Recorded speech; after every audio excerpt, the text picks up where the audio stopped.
So, welcome back everybody to another episode of Mario Party 8. Last time we have beaten, we've just done everything we can for party mode. That's pretty much it. This time we're going to be going through some of the minigame modes that this game has to offer, all the way in the minigame tent. And these are going to be fun in their own right, because, well, these are like the same as any other game. I think like in 6 and 7 they started adding, no, in 5 they started adding some basic things to, or basically like modes in party mode to like, or party mode in minigame mode to help us on getting everything set up. Basically I'm gonna be seeing how long each of these take. I could probably do 2 per episode, or if anything I might just record this entire thing and then split them up into episodes and leaving free play for their own thing. But right now we're gonna do Crown Showdown. Play minigames to rack up a set of number of wins. This is basically the same of like Mario Party. If you guys remember back in Mario Party 9 when I did the I think the minigame modes as well, it's the same thing as this. Welcome to Crown Showdown, where one player will rule the day and the others will rule it. But first, pesky rules. In Crown Showdown, you'll race to win a certain number of minigames before your competitors. Do it first. What type of minigames? Up to you, or select random and leave it to chance. So, simple as that. We just do 4-player duel. I'll just do 4-player, 3 wins so we can keep going. And we'll just do random. Done deal, settings set. Now you know the rules. One Crown Showdown coming up. It's got it. Crown goes to the biggest head. Whoever gets 3 wins first. Truly and absolutely. So without further jibber jabber, let's kick off this Crown Showdown. Now for our first mini game, let's see your crown competitors be royal pains out there. Spin that wheel. Basically with random, it is based on what you put. You can either put 1v3, or you can put 2v2, or you can put 4-player.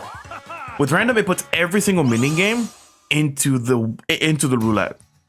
So it's gonna be very funny to do that. And basically, if you were only to put 4 players, basically whoever wins for like 4-player mini games first will win, and vice versa for 2v2s, 1v3s, stuff like that. So just be mindful of where to put your randomness on, and you will be fine. Oh god. Keep speeding. Nothing much else to say on this minigame, because it is a minigame we have seen multiple times, and if anything, it is a fucking thing we have done so many times. You guys have seen it before.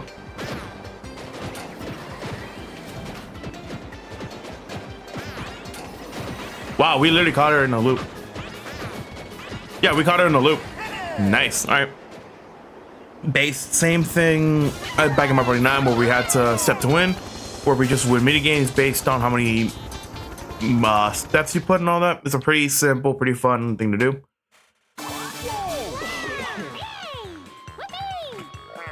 Whoever like wins the mini game gets a little put to their crown totem, and we just move on to the next mini game. It's same bullshit as applies. Paint misbehaving. Who's gonna be the team? Me and Toadette. Okay. Also, teams are placed randomly if you put random, so that's gonna be another caveat for you to understand. I'm doing this just for 3 mini games, so we can like speed up and get to the next part of the mini games. Because though I love these mini game modes, the only better one is the last one. But other than that, also I need to like go to the board for trying to understand the meanings and all that. Like what we're doing is like, for some context of what I've been doing, at least like since the day I recorded everything else of like party mode and stuff, I actually had to download something on my computer to make how I'm processing my the newer videos I've been doing. Ooh, like how I've been processing the newer videos and recording, because I went to a different recording setup. Technically, I changed the coding and all that shit to a different one. and that's been fun. So I had to download that to actually make my editing software DaVinci understand it and read it, because it didn't show it.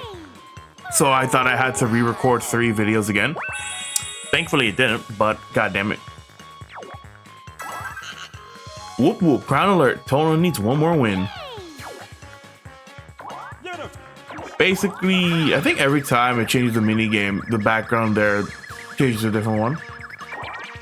At the chomp wash.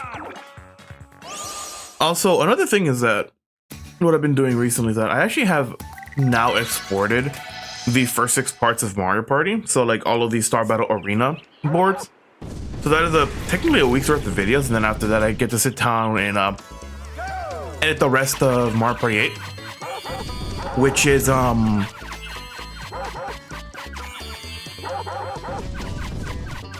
party modes. And right now I'm at DK, so that's a fun one to do as well. Also, like some other things I've been just doing recently is just going on well, Google Sheets and just learning shit there, because as you guys know, I stat track. When I did like Mario Party 9 and 4, I did stat tracking. I know I haven't done it for 8, as you guys seen, but like it's more in the sense that if it's only for just playing party mode in its entirety by itself, there's just no reason to do it. For Mario Party 9, it made sense because of the things that I've been doing on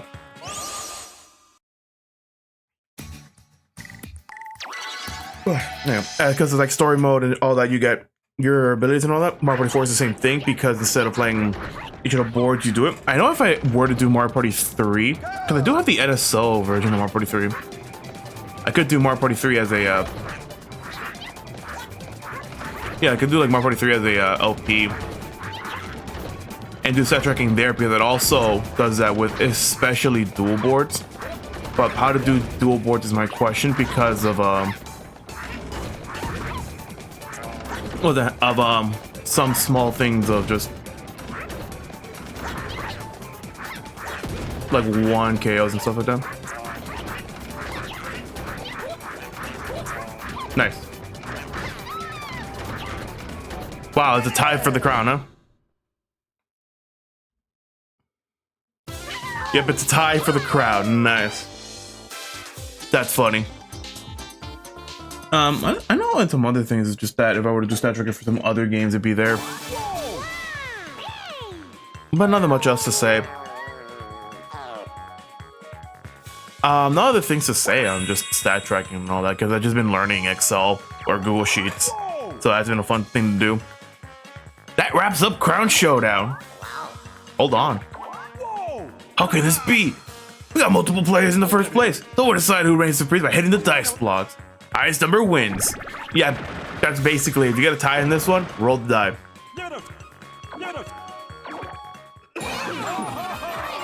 It is very funny that this can happen though, but if you put for higher numbers like 5 or 7, this won't happen, especially with random. But if you do, basically they make you roll a die instead of doing a dual game, which is very funny. Next one up is Flip Out Frenzy. Win minigames to take control of the most spaces. I think this might be in everything. Ow! Getting a bottle.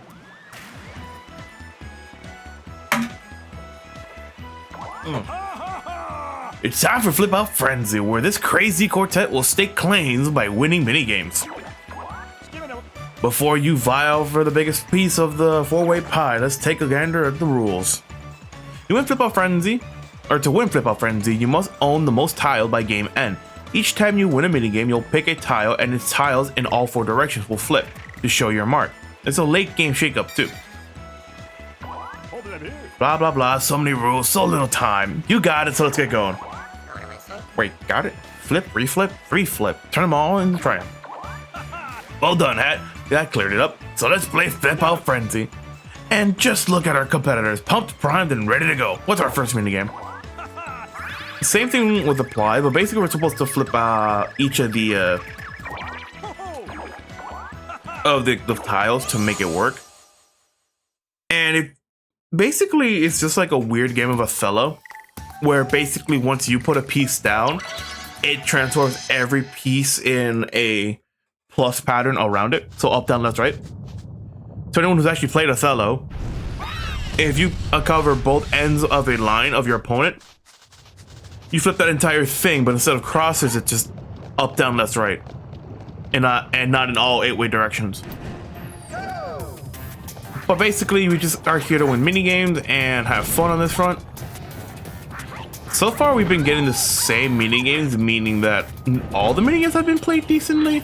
I know there are some duel games we haven't played, which is something I'm gonna have to look at more and more, because this game has the most duel games out of, I think, any Mario Party game. And it's because some of them have dual versions of 4-player minigames, so those aren't going to be counted, but it makes sense. Flip the tiles. Nope, flippy skippy, not those dark spots, only open tiles. Yeah, as Hat's saying, is that any open tile like this, you can't flip them over because they're basically walls, but you can't flip anything else in the line to help you. And they all flip over to just give you points. 9. And as I said, it's all 4-player minigames to just win. So any other 4-player minigames you have not seen are going to be showing up, and if not, we're going to be getting a lot of repeats. And like this one, Punch a Bunch, is the same one.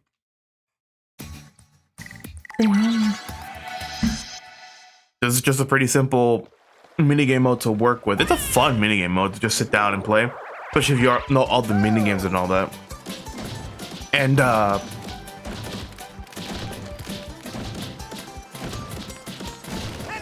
what was it? Other than that, just nothing much else has been happening. I don't have anything.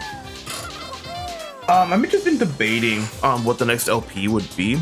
If I would again do another, like, not quick short one, but just a decent fun one. For me, at least, before I move on to the next one. Or just keep the like the normal order I had before, because since I did this one, since I did Mario Party 8 as the 12th LP, I actually could have done a different LP on a different different scenario. And how that works, in how I'm saying this, is that I actually had an order of like what games to play, especially before I had a new PC and all that. Thinking of it. I think we've done Cart Catastrophe, but let me just bring the rules to the win. And then I'll go back to what I was saying. Cartastrophe. Finish cart in a 2-lap kart race against your foes. Take the inside curve on the turn to finish a lap a little faster. We just basically turn the steering wheel with motion controls, because why not? And you hold 2 to go forward and 1 to back. What I was saying is that I basically plan most of these LPs on what order there are. I know there are some games I haven't planned yet, and they may be sequels to games, they may be other games in the series because of how games are. But I don't have them planned yet because I need to like at least refresh myself on some games and all that. Refresh myself on some mechanics and all that. Or I haven't done any of the extra stuff I need. Like, say if I were to plan a Pokemon XD LP, I'm gonna need to make like those little Pokédex things I made from Colosseum, but for every like Shadow Pokemon in XD, or stuff like if I do Mario and Rabbids, some stuff on basic premises for the game. So like some main mechanic stuff that most people don't, or some people don't know, and other things like that. If I were to do Fortress Street, for Fortress Street, some mechanics of certain spaces need to be explained, and see if I can put a little infographic for Pikmin 4 would be the same scenario as that as well. Because I know once I said that I was recording some B-roll for Pikmin 4 or Pikmin 2, because Pikmin 2 has a lot of weird ass scenarios. But that'd be a fun thing to do as well. Amazing theme on such a grand scale. That's the way to play. That was a superb choice. Basically, and other shit like that has been fun to work with. So stuff like that is what I've been trying to plan and all that. So if you see another LP that shouldn't take too long, quote unquote, you know how I am with videos sometimes, guys. But some stuff, quote unquote, how are they and all that, then you know that I found an LP that was pretty decent to play, pretty decent to have fun with and all that. Good thing I waited. And other things of just trying to get it and scenarios. Well, in general, some other games like other RPGs I want to play, I need to at least figure out the game again, play more of it. Because like in general, you can't do an LP of a game you only play like once to understand the game, and then that's it.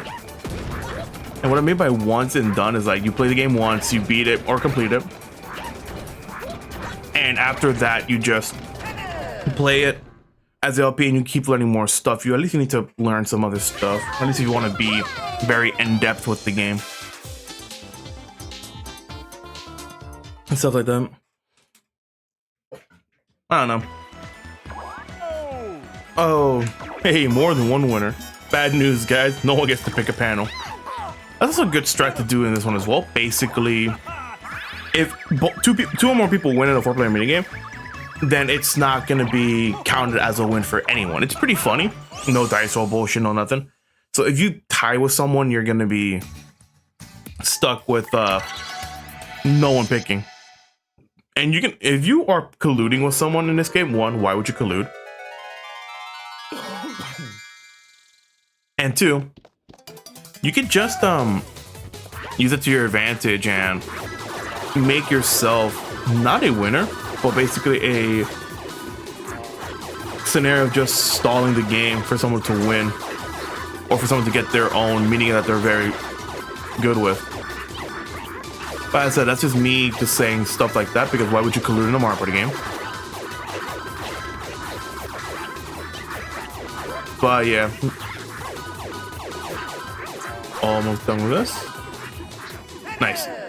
And I don't know, man. I really do wish that, at least in this one in general, they were very like hopeful on just making this work.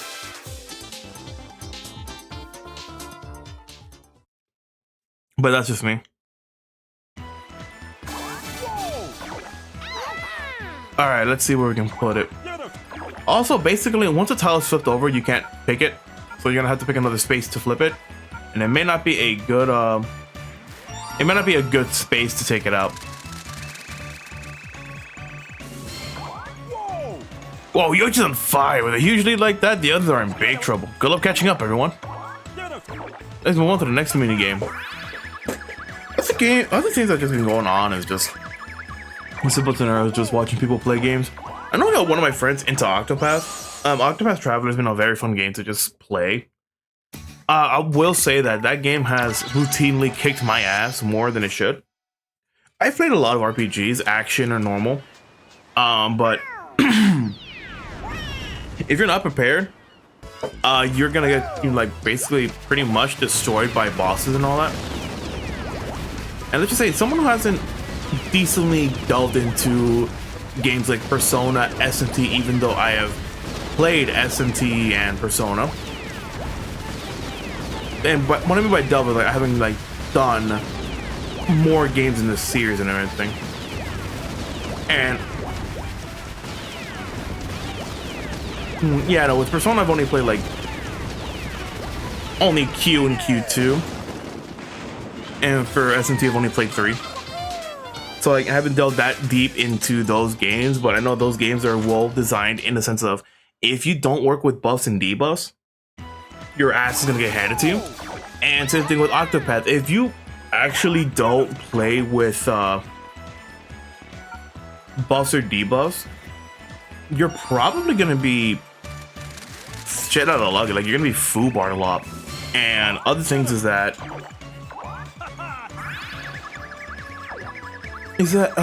my friend was playing it and he knew about buffs, debuffs, and shit like that. We've done Flip the Chimp. We've done it in a 4-player and the dual version of Flip the Chimp. Remember that one. But it's just as simple as if you know how to play the game, you know how to win it.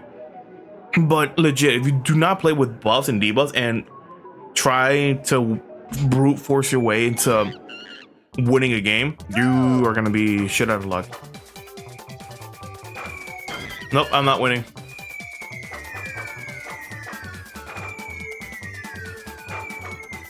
Damn, I'm not winning this one. Sag.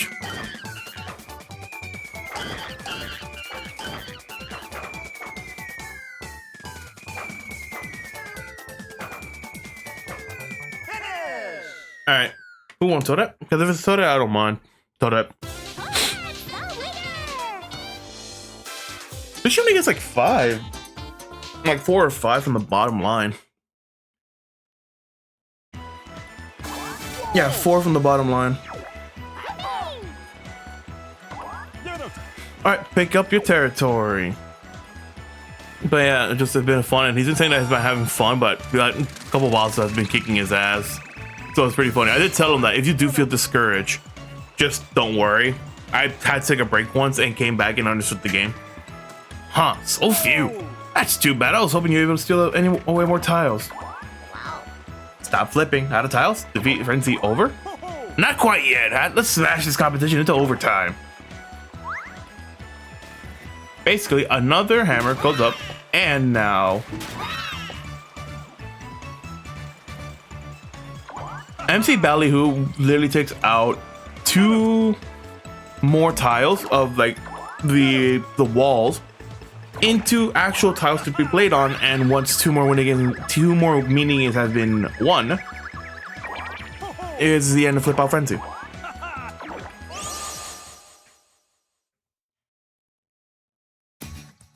Scooter Pursuit. I always say Scooter Pursuiter when I was younger to say for this minigame. It's very funny, but damn. So yeah, only 2 more minigames to win, and no matter who wins these minigames, they're going to be getting a lot of tiles, unless you're to me, because I have the majority of the board. I got the most to lose.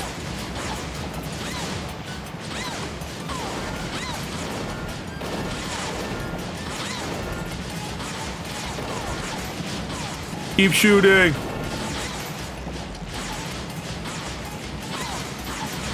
Keep shooting.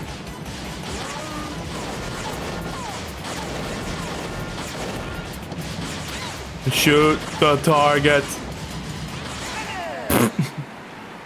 This became a stationary vehicle and just kept shooting everyone over and over again.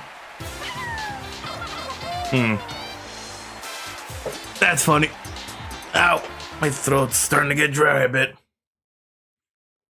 I really should drink more water. Not during recording, but during work as well. Alright, flip the dial. Basically, these are only here for like, at least like if anyone else has more or hasn't won anything, they'll be able to get a lot more tiles. But with me, there's like no way to lose that much unless it's someone else. So let's see what our last minigame is going to be. And then we can end off this video. Oh my god, in the nick of fucking time. Like a little story with like it's in the nick of time. I know that if I were to play this with some of my friends, there's no way we were able to do the motion controls on this because it is the Dolphin emulator, and I don't know how we can get 4 Wiimotes to connect. But there's this mod out there for Mario Party 8 that actually gives this game controller support.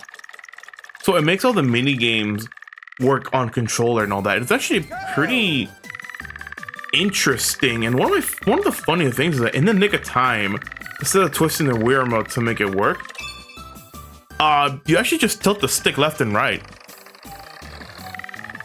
And what I mean by left and right is that you tilt the stick left to go left, you tilt the stick to right to go right, and you just stop moving it, and it just stops on a dime, which makes this game a lot more bearable. And that's the one gripe people have with this minigame, is that this game is not responsive, because you can stop on that thing, and what was it? I think like Mario Party 5 had another clock minigame, like not like this entirely, but I know Mario Party 5 had a clock minigame where clock stoppers, there we go, where you just move the hour time, the minute hand and the hour hand to its position, and it stops there without you doing anything. And you can move it out of place if you're that dumb, but it just clicks into place and you don't have to move it again. And with this one, you think that once you get to that position, you'll just click in place. But that's just me. But with that, we have won Flip Out Frenzy, and we're at 25 minutes. I think I might actually end off the video here and then make a new recording session. 26. We've done it. But yeah, with that, next time on Mario Party 8, we're going to be going back into minigame mode to finish these last two, Tic Tac Drop and Test for the Best, and then just going on to free play mode, finishing all the other minigames we have not played, not seen, and some other minigames that may be here as well. So, thank you all for joining me today, and hope you all have a wonderful day.